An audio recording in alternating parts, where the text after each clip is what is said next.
Welcome to the Strategy Mob Podcast. Tune in for everything you need to know to stay in the know regarding the automotive industry.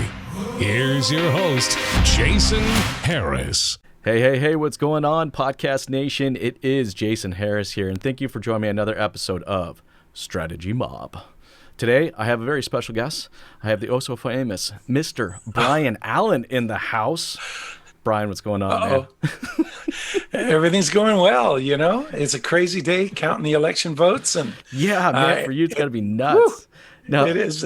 I have to ask, because you had to go lower. Was it lowering your thermostat or raising your thermostat before we started? I did to lower the temperature. Yeah, it's too hot. California. And I'm like, it snowed the other day where I am. So you're in sunny California. Wow, I'm just feeling a little jealous.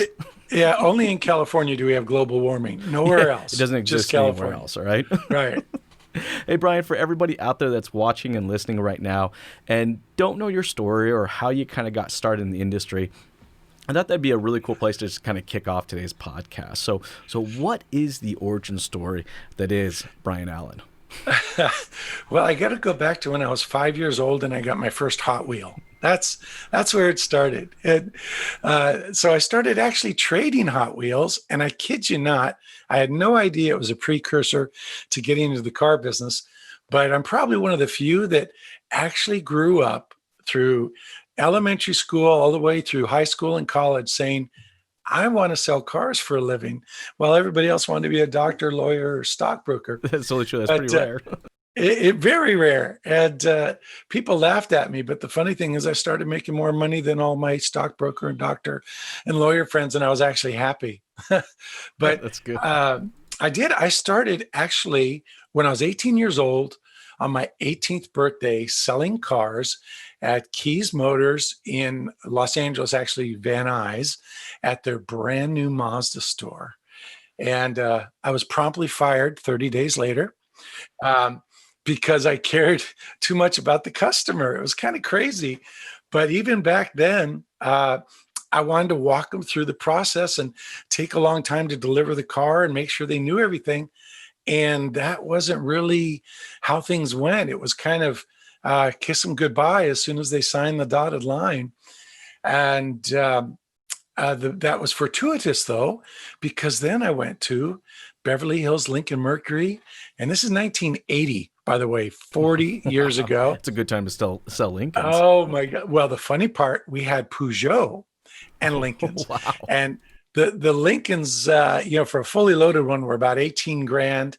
And they had at that time, a big rebate of $500. But interest rates were 19%. So yeah, I have to laugh. Everyone doesn't remember double-digit interest rates. Oh, we're sitting here, people are complaining about 1.99. I'm like, you got nothing. Don't. It was to bite my lip in recent.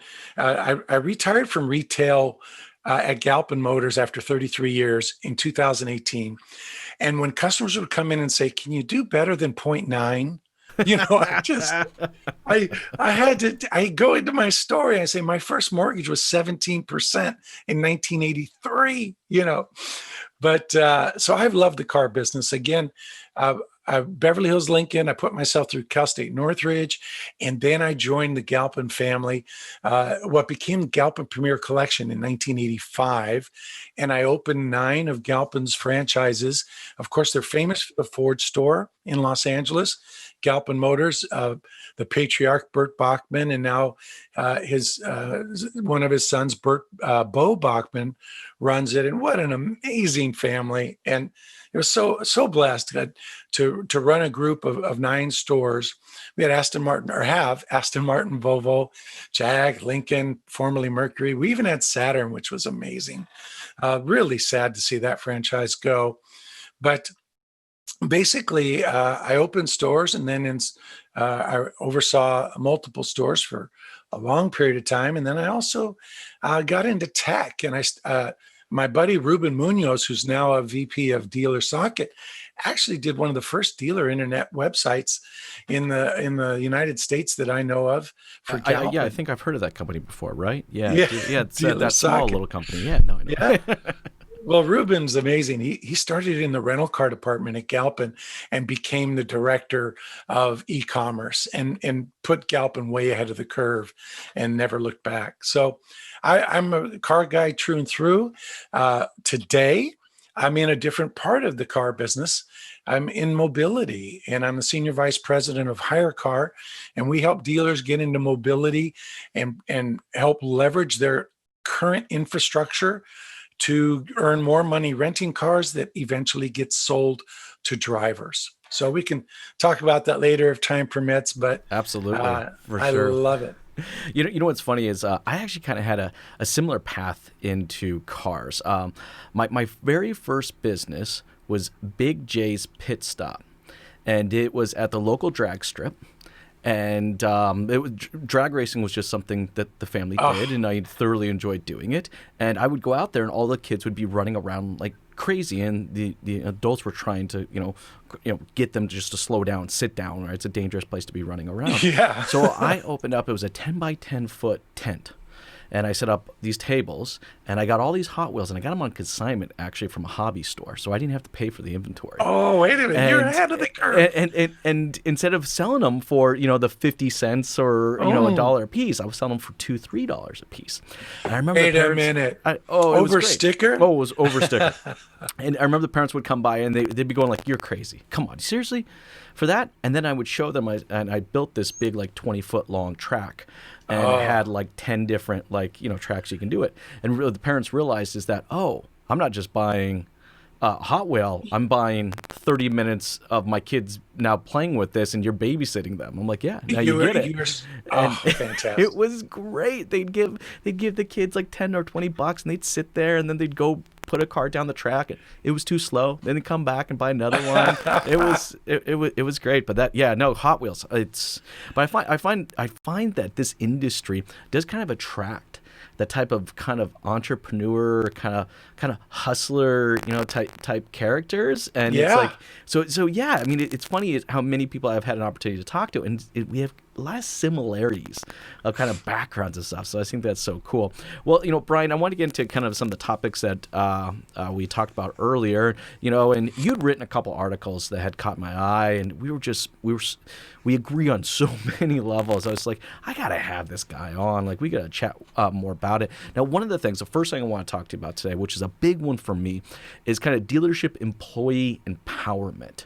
I'm a firm believer that a happy employee creates a happy customer. Amen. But you got some really cool thoughts on this. So let's go into that. How do you define dealership employee empowerment, and how does a dealership go about executing that?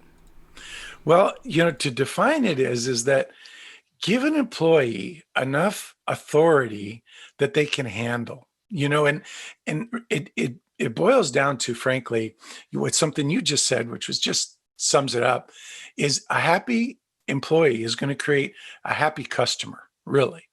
And also, most customers, look, we're all customers. We don't want to deal with 3 people to make a transaction. And, unless you have to, right? Now, you go to the doctor, first you see the receptionist, then you see the nurse, then you see the doctor. It's kind of understood. But wouldn't it be a pleasant surprise if the doctor greeted you and then you just stayed with the doctor? Maybe a little unrealistic. Yeah, maybe a little unrealistic. But in the car business, what we know is traditionally we've had many people involved in the process because maybe right, maybe wrong, we felt it helped the dealership earn more revenue. And, for the longest time, most dealerships said a finance department has to be absolutely separate from the sales department because the customer's done with the salesman once they agree to buy the car. They need a fresh face to buy after sales items, whether it's a warranty or a paint sealant. And that person's going to have more energy because their income is based on those sales. And pretty hard to prove wrong until a pandemic comes. It was just like, and of course we love, in our business, we're made up of 3-letter acronyms and 4-letter words, right? Yeah. And I could never stand the term that the box. Yes. The box. Although, I'm talking about a horrible place to send your customers. and basically customers would agree with that term, right? It's solitary confinement for the part of the journey that should be the most pleasant. You've already negotiated, Exactly. right? Now we're going to put you in a square box, and some dealerships didn't even have glass. One of the things about Galp and Bert Bachman, he hated being locked in a four-walled room, and he made everything glass. All the offices were glass. Wow, that's nice. I remember some offices being like a closet. Yes.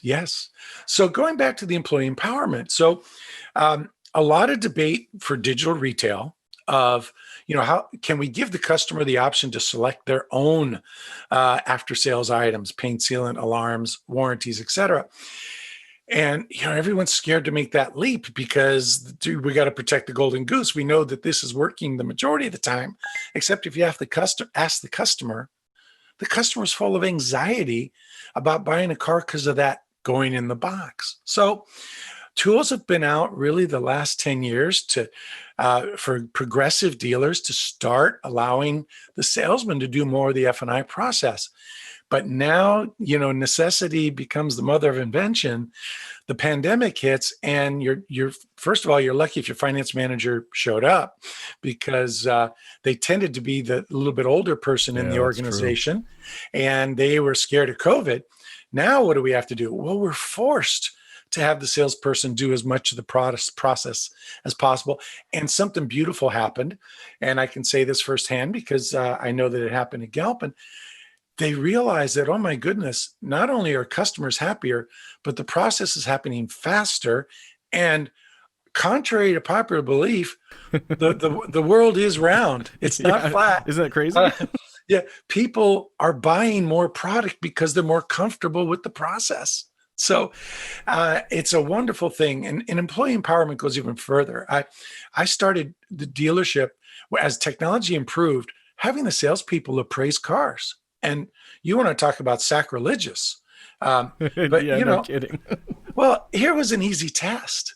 I took 5 of our appraisers at Galpin, and I had them appraise the same car, and they had a 30 to 40% variance. Oh, that's huge. Right? Very common. Now, if I'm going to have that kind of variance with professionals, how much worse could it be with salespeople? And the customer's more comfortable with the salesperson. Now you have word tracks, right? You don't say how many people died in that accident when you see a dent. What you say is, oh, I'm glad you didn't fix that because we can fix it cheaper. If the tires are bald, you don't say, holy mackerel, it's a good thing you're still alive. You say, glad you didn't replace those tires. We can do it cheaper. So now the customer's feeling not beat up about their car. When they get a valuation and they're part of the process, they understand it, and they're not seeing Guido go over there and look like he's about to break the car in half. Well, you know what? I just wanted to stop you there one second, because I think it's super, super important what you just said there is getting the customer involved in it. But for us to get the customer involved, we have to empower our employees with a process and technology to do so. You'd get a kick out of this. I had a Mitsubishi dealership. Look, I was a Mitsubishi dealership. Okay, challenging brand right from the beginning. They're one of my favorite dealerships at the moment on our mobility platform. Okay, that's cool. That's cool. But I mean, look, it came with its challenges, But I wanted a flag out front because I needed to get a floor plan, and that's what you had to do to get a floor plan. And it was just like, okay, so I got a Mitsubishi dealership. It was pretty much a used car dealership with a flag out front. Very smart, by the way. Very smart. Well, you had to, right? It was something along that lines. I knew that I had to close at 45% for me to just cover my monthly nut. Like that was it. Like, and the thing, there wasn't an option. It wasn't like this was a good idea. It was like, no. It was like there was only going to be so many people that were going to walk through my dealership every day or every month, and I had to close that much. So it was, there was this famous quote that I remember saying is like, you don't, you first work with the customer and then you work back towards technologies. You identify the goal and then work back towards. And too often, I think as dealerships, we start with the technology and just assume the technology is going to answer or create the goal and objective or make the customer happy. Here's some funny thing you get a kick out of this is what we did is we took the pricing, which is like almost like just as much fun as the box, right? Like, let me get a payment. I'll fill out a worksheet because boy, that sounds like fun work. And then I'll disappear in an abyss called the sales manager's office for about 7.5 minutes. I'll probably talk crap about you, or at least in your head, that's what you think I'm doing. Right. And then I'll come back with some chicken scratch on a Foursquare, and I'm just assuming that this is supposed to be like what I'm supposed to get. So what we did at our dealership, because I had to increase closing ratios, there was no other way around it, is we empowered not only the employee but also the customer. We stuck the build and price function, or our desking tool, on a 50-inch screen mounted up on the wall. And in each salesperson's office, right? We actually got rid of desk, because I hate desk. I hate being on one side and then you being on the other. It's like a proverbial game of like poker. And then we just had a keyboard and a mouse. Now, the idea originally was that the salesperson was going to walk them through the building of the payment, and they could see it right there, so they could see total transparency. Sure. The funny thing is I had a bunch of old guys working for me. So what they did, not knowing any better, they just moved the keyboard and mouse over to the customer. And I was a little upset when they first started doing this.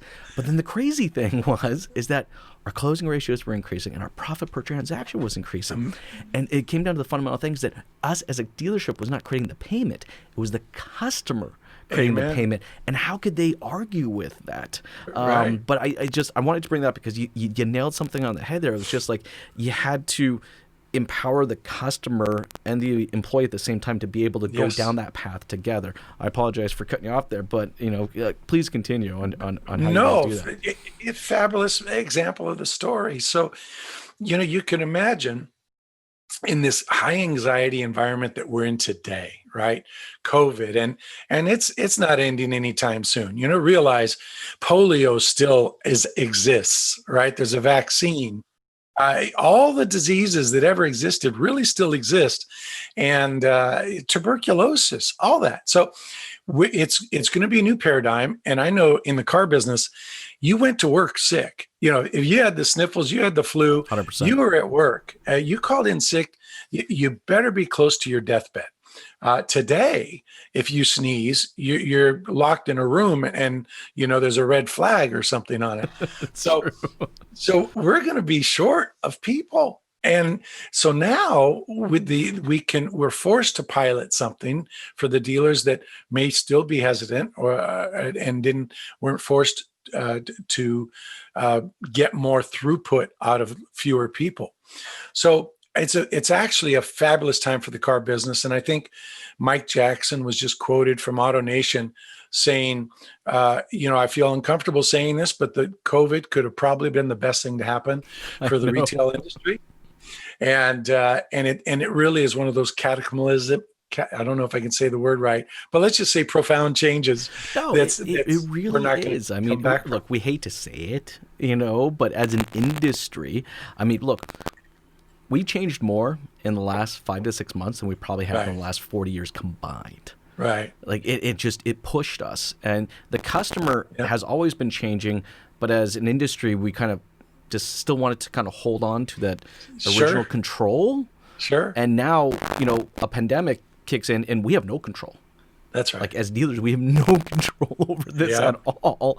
And now we got to put that control back into the customer. And that kind of leads me into my next topic with you, which is just kind of the next transition from empowering your employees is that seamless online to in-store sales process, right? Again, we were kind of forced. And I actually have been criticized for maybe having too much tough love for our industry, but I'm going to give our industry props because we did this. Like we changed in 4 months, and we've been fighting it for the last 10, 15 years. Right. But I want to get your kind of thoughts on how do you see the seamless online to in-store sales process work now, and how is it going to work into the future? Sure.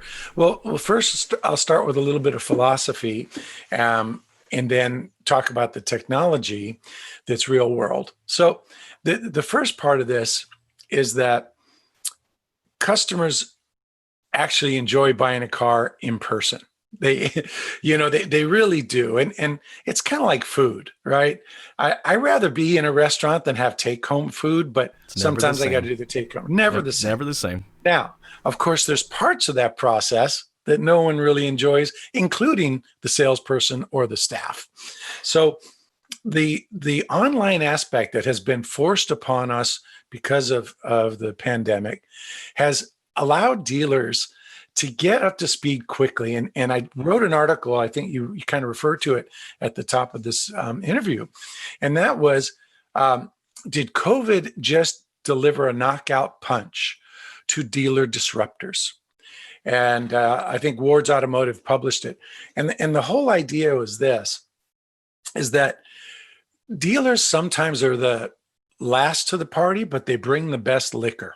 That's a great way to describe it. That's awesome. And there's billion-dollar tech companies out there that have been trying to get dealers to do digital online retailing, and they've struggled because dealers are slow to adapt until it's necessary, because dealers rely on cash flow, right? Hey, this works. I'm making money. I'm able to pay my employees. They're not like the Silicon Valley companies in Wall Street where they just run on revenue, even though they're bleeding cash out the back door. So, you look at like Carvana, which has done a fabulous job of waking people up of what's possible. Mm-hmm. But dealers can not only match Carvana once they have woken up, which has helped the pandemic, but dealers have the parts and service business. Dealers have the infrastructure already paid for typically. They don't have a lot of debt. Certainly the majority of good ones don't, unless they borrow it on purpose because interest rates are below 1%, and I'll borrow all the money I can. Or their manufacturer forced them to because they have to remodel their dealership, which they just remodeled 5 years ago. Sorry, source subject. Yes, and still paying for it. Yeah. So the beauty here is that dealers are fabulous close followers and often pick up the spoils of war. So a lot of the tech companies that said they were going to replace the traditional retailer model are now partnering with large dealer groups to execute that technology. And actually those dealer groups are saving the bacon for these companies that were about to go out of business. And, Vroom, a lot of people say, oh, look at Vroom, they're going to crush the dealers. That's a perfect example though. They're bringing process. They're bringing process and tech. Absolutely. And guess who funded them? AutoNation and a couple other large dealer groups are the main investors. So it's odd that the tech companies that predicted the demise of the dealership world, an extinction of dinosaurs, if you will, are now having to partner with the beast that they thought was going to be extinct. So the online process that is critical now is that take the pain points out of the process by allowing the customer, if they choose to do as much online. Now, Of course, some of the processes you can execute all the way to the end. And there are a fraction, maybe, I think the last numbers I saw were 3% of people in metropolitan areas that are having cars delivered to them. Now, I would argue it's only 3% because people don't want to go into a dealership and potentially expose themselves with COVID. But as the world tends to right-side itself, if I can get my trade valuation hammered out, get my financing approved, know what my payments are going to be, pre-select my after-sales items I want, and I go to the dealership to smell the car and spend the time with the happy stuff, just learning about it. That's the fun part. I want to do the fun part. And you know what it is? It's like it's giving the customer a choice, which has never been a part of our sales efforts ever. Right. It's like, no, there's no choice.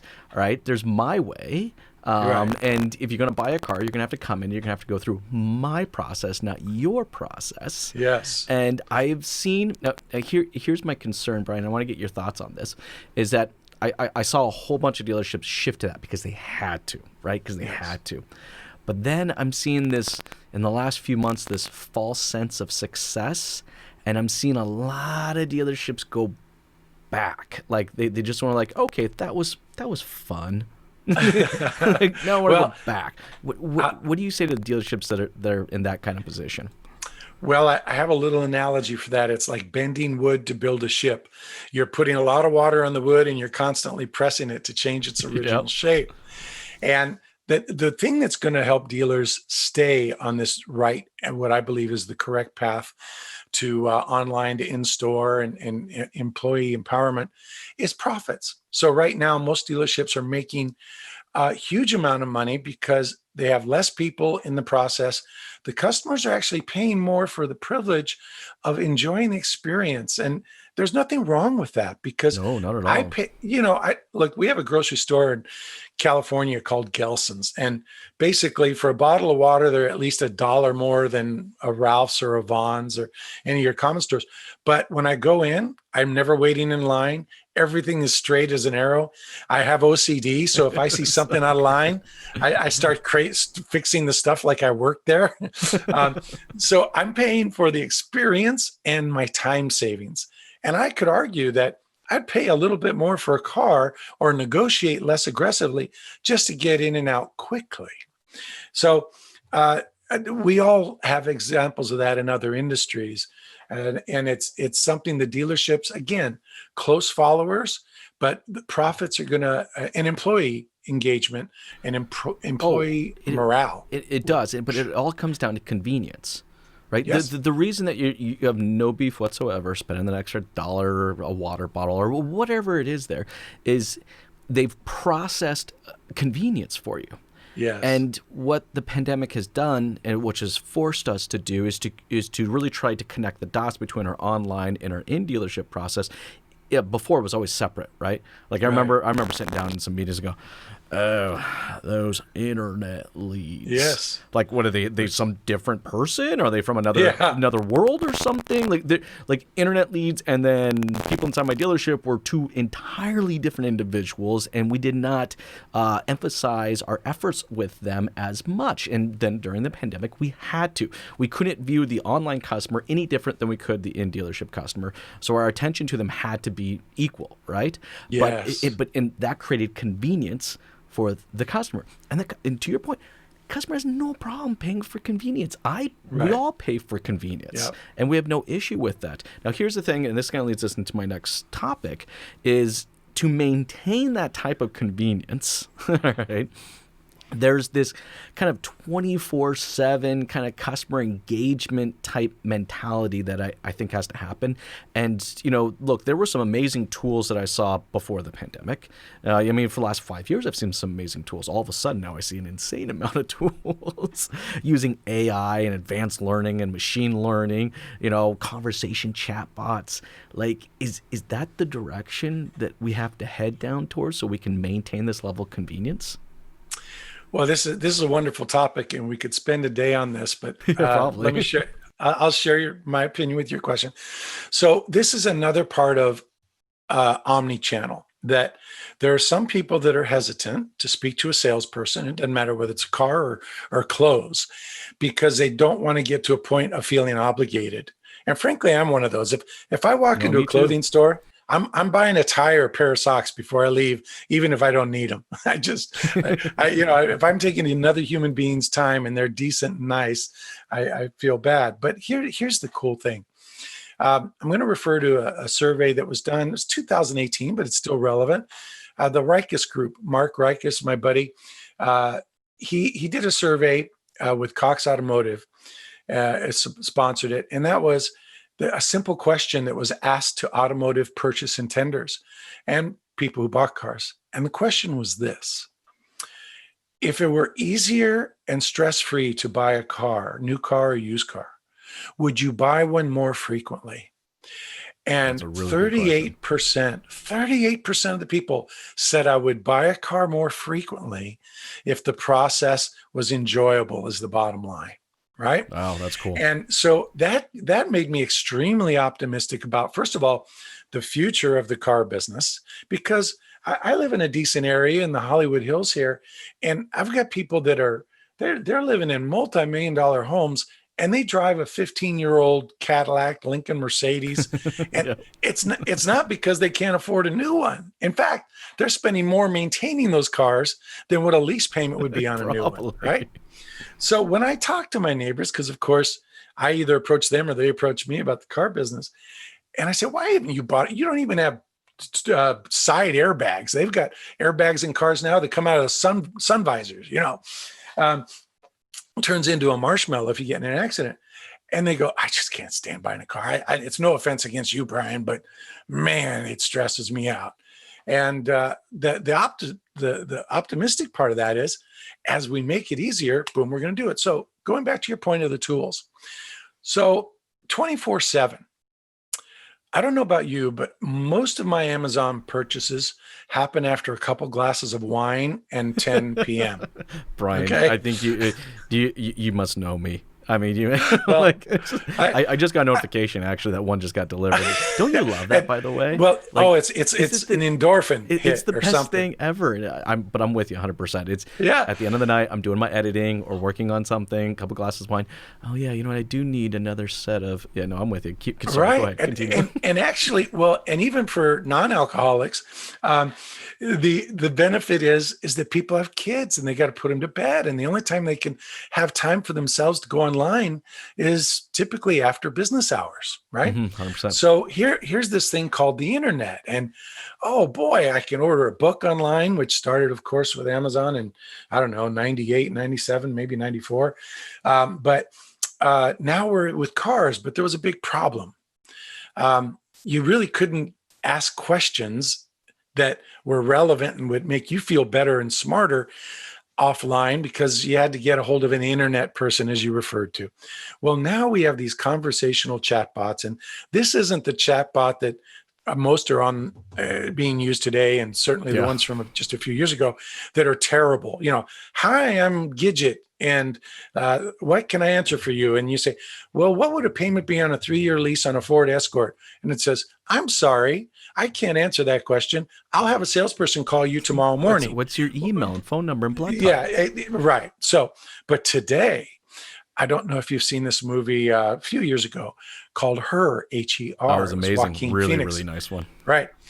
Or even most recently, Blade Runner, where the Harrison Ford character, I forget who played the doggone deal, but he kind of falls in love with his Alexa device. It's a holographic, woman. And I can tell you the stuff that I have seen that is about to roll out and when I say about, I mean it was going to be at NADA this year. I don't know what they're going to do because the NADA is virtual, but it's conversational. We're literally like talking to Alexa, and I have to be careful. She's going to ask me something here in a second.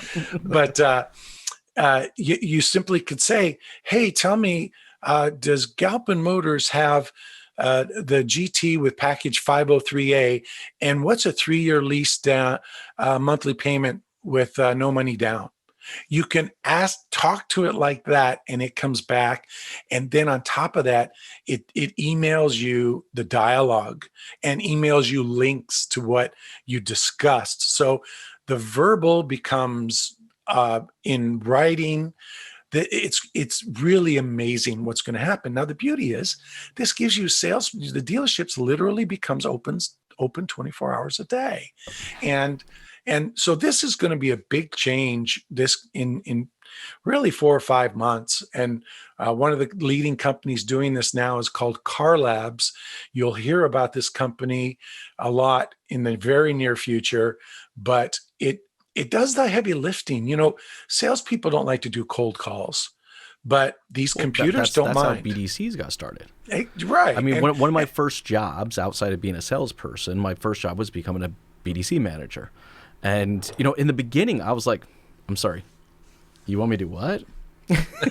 You want me to do what majority of the salesperson's job and then just hand it over to them? I'm like, yeah, no, not interested. And then they show me the pay plan. I'm like, okay, no, I can actually work with that.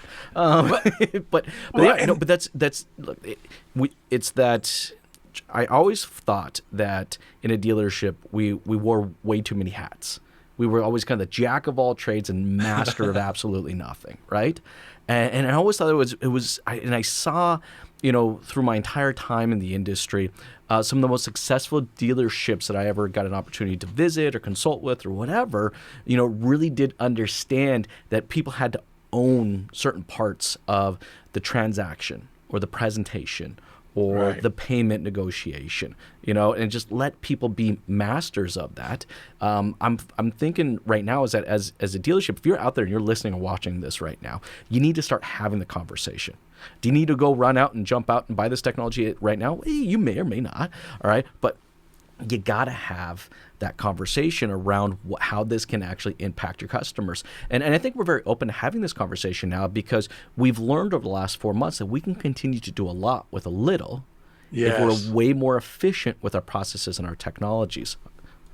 Well, and this may be a sad fact, but people tend to trust technology and digital things more than they trust a salesperson who they believe has a vested interest in their own agenda. Oh And man, and that's so frankly, true. there's going to be a little truth to that until we develop trust. So it's kind of like, well, if it's printed on the internet, it must be true.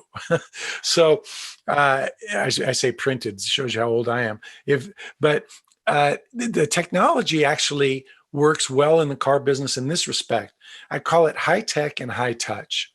And the car business is a people business, but we have to break the trust barriers, or I should say the barriers to trust. And technology can help us do that. And of course, you have online vehicle appraisal tools that actually today they'll even guarantee you X amount Yeah. and come and pick up your car. So that trust goes a long way into getting more people into the purchase funnel. And that's why I'm so optimistic that I think we're in for some tough times because of the pandemic. That the other shoe is going to drop about financial implications of the unemployed, especially in the hospitality, travel, restaurant business, but and a lot of retail stores. Well, I'm so glad that you said that because, there's a lot of dealerships out there that think we're back to normal, and I'm like, Yeah. we're still only dealing with the social impact of this. Yes, We've well really said. not dealt with the economics of this at all. I mean, I'm in Canada, you're in the U.S. Both of our governments have done a good job of creating this shield of like, Yeah, we've insulated from the freezing temperatures outside. exactly. We've kind of insulated ourselves, and we have Yeah. not really felt the economics of this. Actually leads me to my next question is I'm with you. I think, winter's coming. No pun of Game of Thrones, but it's going to be a cold one. But I think dealerships need to find new revenue streams. And I just want to get your kind of thought on that. I think there's just so many different opportunities out there, and I know that you have written about a few of them. So, new revenue Sure. streams. What do you, if you had to pick two or three, because I know there's a lot of opportunity. If you had to pick two or three, what would be your number three or top three choices? Okay, this is fun. Well, first of all, I believe the dealer is the natural beneficiary of the changes in new trends of automotive. And those new trends today have to do with financing and utilization. And let me explain that a little bit. So we've all recently in the last few years heard of subscription, and an old car guy will just say, well, that's just renting a car. And well, they're right. But it's actually more on a recurring revenue model. And so tying this back to the potential winter we're really going to see, we're going to have a lot of people that will not qualify for traditional financing because they're either not going to have a job or they're going to have a much lower income job. That's very true.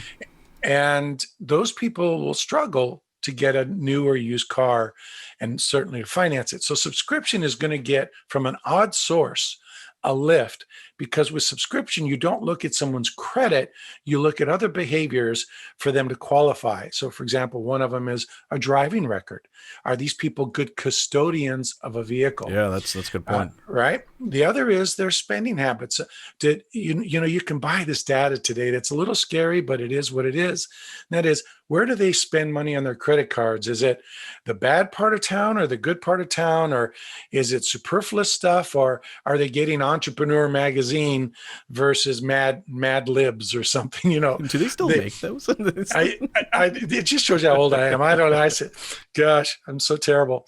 But the fact is that behavior technology today is actually proving to be a better indicator of somebody's repayment ability than a FICO score. And new fintech companies are actually aligning with major banks to give them an alternative to look at somebody that, hey, I'm going to approve this person because they may not have a job, but they've got $150,000 in the bank and they've been solid and they're a good risk. And even better, if they're financing a subscription program for a dealership, the customer can simply return the car if they can't afford the payment anymore. Yeah, the risk factor is not there as much as full ownership. Right. And it's not a repossession. It's simply, I'm done with it. So dealers are, so many pundits against automotive retailers have said, oh, fewer people are going to own cars in the future. More people are going to use them on demand. And pre-COVID, that certainly seemed the way things were going. Yeah. But oddly now, more people want to acquire a car instead of using public transportation.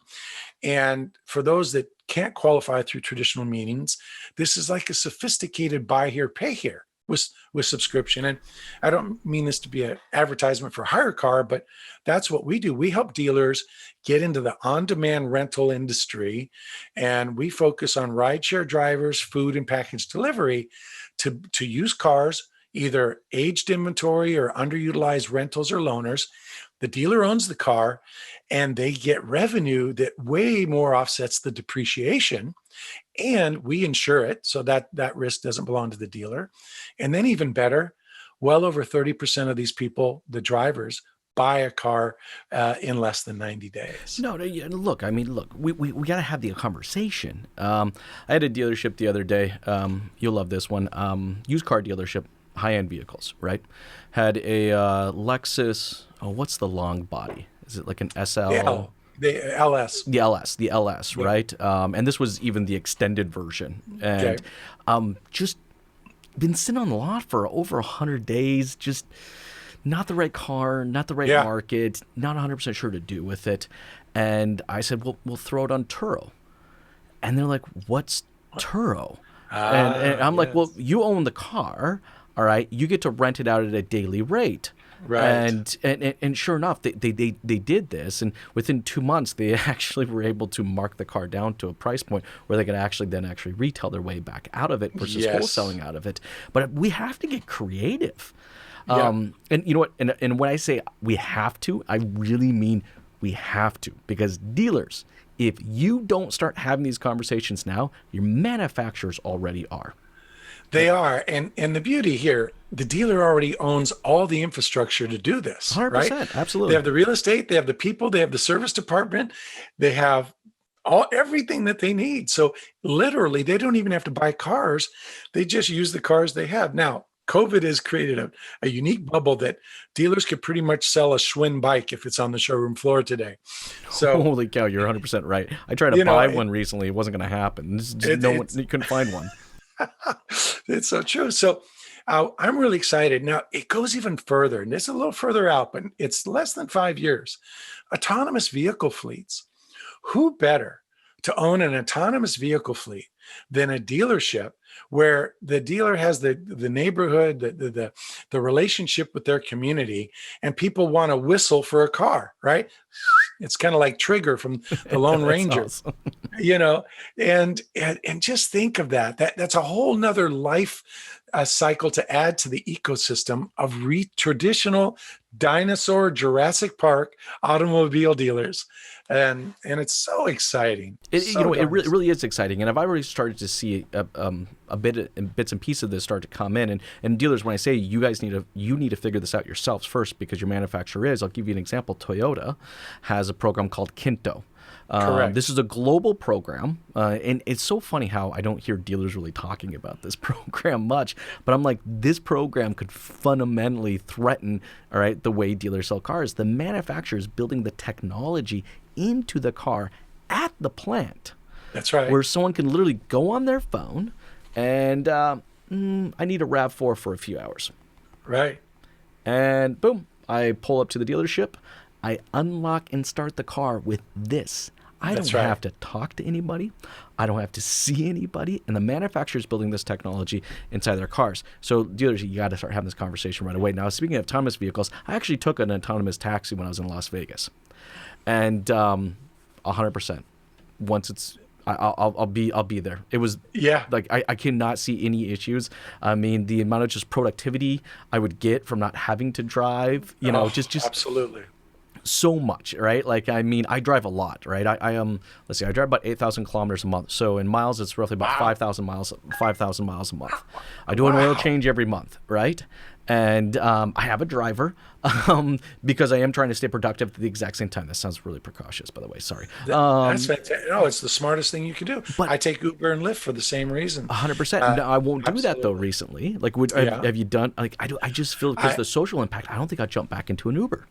I have, simply for what you just said. So many emails to return and phone calls to make, and it's about an hour drive to downtown LA for me, although it's less because of COVID today. But getting that extra time going to the office and coming back, it's well worth the $30 or $40 that it takes to pay for their transportation. But again, dealers will own this, and they got to do it quickly, as you accurately stated. If they don't, the manufacturers will. And the Kinto Share program from Toyota, it is operated by Toyota. All they do is they lease dealership parking spaces. I know, isn't that beautiful? Like, I mean, it's scary, but beautiful at the same time. It is, except the dealer's getting a fraction of the revenue. I know. Right? So the dealer, now, fortunately, there's companies like Clutch that hire cars, a partner with Clutch Technologies, and they license to dealers all the technology they need to get into subscription, leisure rental. We partner with them for the commercial rental, people that want to rent a car for ride share and food package delivery, Amazon trucks, all that. But anyway, dealers can get this for really inexpensive money. It might be $1,800 a month, but it's found business because these people will, a good percentage, buy cars. And what we certainly know is it increases your service business as well. It feeds the whole ecosystem. You get trade-ins, but I implore dealers. And I feel like right now, Brian, like, this is the time. It is. Like, that snowball of change started to roll, and I hope that it continues to roll. The changes, like you were talking about earlier, the changes with fintech companies and those new fintech companies that are coming out, and they're looking beyond just the FICO score or your credit score or your income. They're looking at all of your behavior collectively together. Mm-hmm. It's just like everything's like primed. Like, it is literally the right time and moment for this to have this. And I know I keep beating this over the head, but we have to start having these conversations inside these dealer meetings. Look, as an industry, we're not known for being proactive. Yeah. Because proactive tends to be expensive, right? That's true. You look at these startups, and 80% of them fail, and a car dealership has to feed the mouth every month. So, but again, being a close follower isn't bad, where they can pick up technology dirt cheap after someone spent $1 billion making it, and that's what's happening right now. It is. It's happening right now, and got to have these conversations you have at the dealership level. Look, Brian, I know it's the tail end of our time today, and man, this went fast. Man, we touched on some subjects that we could easily go on. We got more later on. Let's do this again soon. We're definitely going to have to do this again soon. I'm going to leave one plug with you. Please do. Digital license plates are coming, and dealers are going to benefit from that for revenue streams that are so unique. But maybe that could be the start of a topic at our next meeting. Digital license plates. Now I'm gonna have to go Google something right after this. Yeah, go to Reviver. Go to reviver.com. REVIVER.com. Check it out. Cool. They're coming. It's coming. California and Arizona right now. Is that? I was going to say, who's going to launch it first? It's already launched in California and Arizona, fully integrated with the DMV, and they look amazing. Wow! Outside of all, you never have to go to the DMV to renew anything. No tags on the license plates to be stolen or get, disfigured, whatever. But then 15 states are rolling by the middle of next year, and international. Dubai just ordered 1 million of them.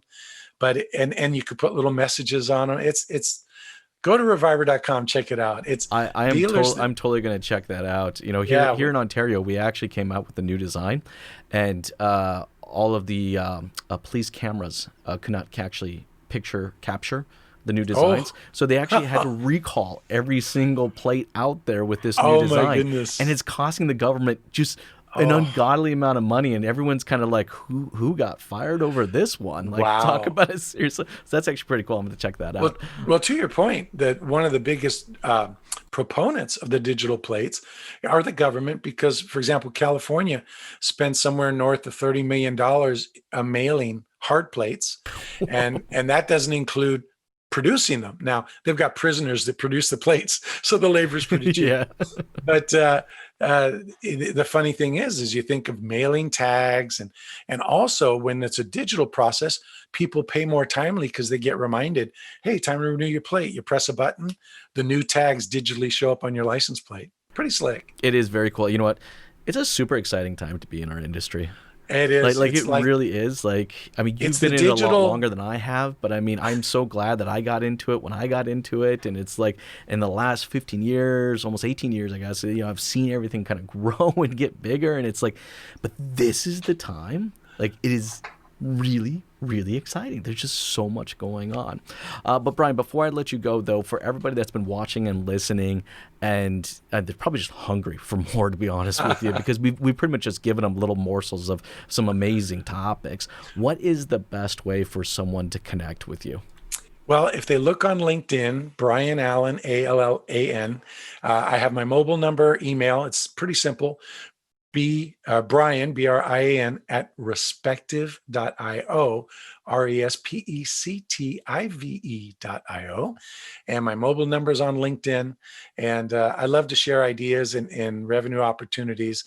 And it's, as you said, it's almost like the digital version of the Industrial Revolution in 1900. And it's just, Elon Musk is probably Henry Ford, Albert Einstein, and so whatever his name was, von Braun, all of them put together. Yep. And we're alive to see all this amazing stuff happen. The tragedy is the pandemic, but the pandemic's going to make us all better. And, God bless everybody to get through it. And you know what? Like, I couldn't have said it any better. Let's keep that momentum. Let's keep that snowball of change moving. Brian, thank you so much for taking the time to jam with me today. This has been a ton of fun. You have yourself an amazing day. Thank you very much. Thanks for tuning in to the Strategy Mob podcast with your host, Jason Harris. Don't want to miss new content? Be sure to sign up to be a mobster at strategymob.com to stay in the know. Remember to like, comment, and subscribe.